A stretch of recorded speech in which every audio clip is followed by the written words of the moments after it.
That is okay. Welcome, Beth Perry. Hi.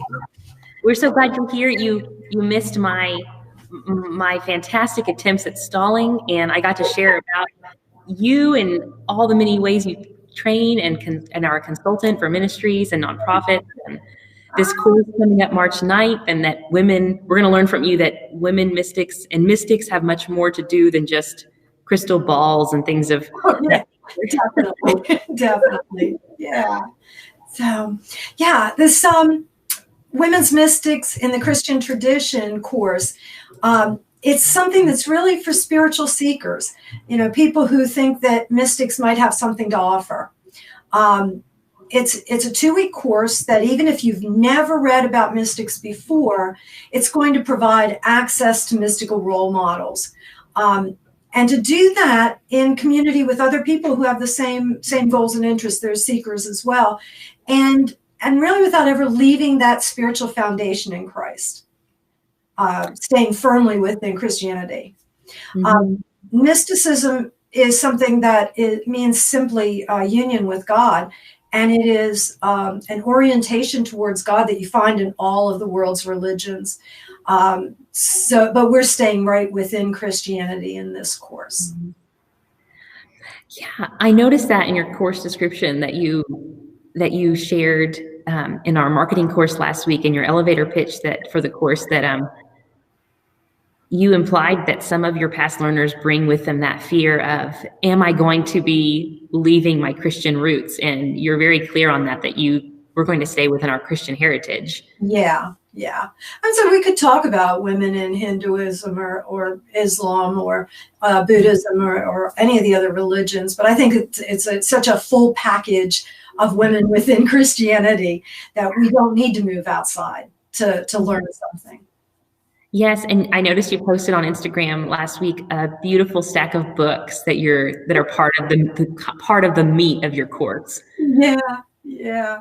There's so many resources too, and since I first originally did the course, there's so much more available online. It's become more of a more well-known, and you find singers who are using the poetry of these medieval women for music, and you see videos based on some of their experiences and the words in their stories. So it's there's a lot more now. The course used to be 1 week, and now it's 2 weeks. There's a lot more to it than that. Oh yes, I remember when you made that change. I'm pretty sure that it was a recent change that it was just in the last year or so. Mm-hmm. Yeah, and it came out of people who had taken the course and said, "Oh, it should be longer. We should have more time to dig into this material. We should be able to do that." Mm-hmm. Yeah. So, would Julian of Norwich be considered a woman of our Christian heritage? She sure would. Nice. Let me just look right over here at one of those stacks of books you mentioned. Yes. Oh, perfect. Yeah, definitely. I guess too that I ought to say that that part of why I'm doing this is personal. Part of why I'm interested in it is because of my own experiences.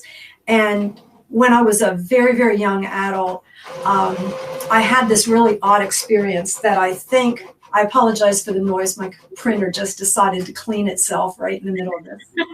Anyway, I think that this experience was my original call to ministry, but I didn't have a church community. I didn't have a group of people that I could explore it with. And so I tried to understand it on my own, and I was just left feeling, isolated and confused and all the rest. And then it took me decades to hear my call to ministry again. And when I did, these odd experiences happened again, and I can still feel what happened. I would be walking down the street, and I'd feel somebody come up behind me and put their hand on my shoulder, and I'd spin around to see who it was, and there'd be nobody there. And it happened over and over again. I think if there's any of the women out there who've had those kind of odd experiences, just something out of the ordinary, can they give us like a thumbs up in the comments? Good idea. Because I think a lot of us have had those experiences, but we don't have a name for them, and we don't have a place to talk about them.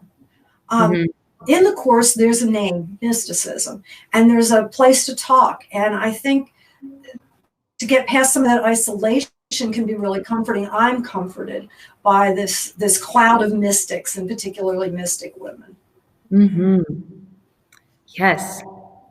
I'm going to be watching for those thumbs up. I definitely shared a thumbs up, and I know Melody's watching, and Lisa and Craig, and from what I know of their stories, I think one or two of them have had those moments for sure. Yeah. Craig just commented that he's not a woman, but he's had those experiences. So we welcome your experiences, Craig. We welcome him to the course too. Yes. Yeah. And to wrap this up, it is March 9th, and we'll put the 9th to 20th. Yep, and there's space available still. And I invite anybody, if they're a spiritual seeker, they just want to learn more about women mystics, they have some things to talk about, they want to look at those lives and how they might support your faith, well, then that's the right course for them, for you.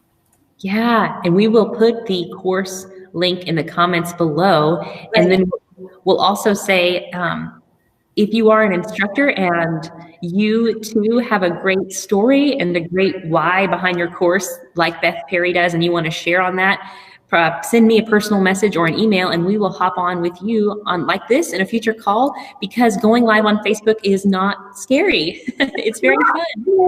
It's easy and it's fun. Go for it. Yes. Listen to Reverend Beth Perry. Listen to her. Well, thank you from Kansas to New York. Thank you so much for joining me. Great. Bye, everyone.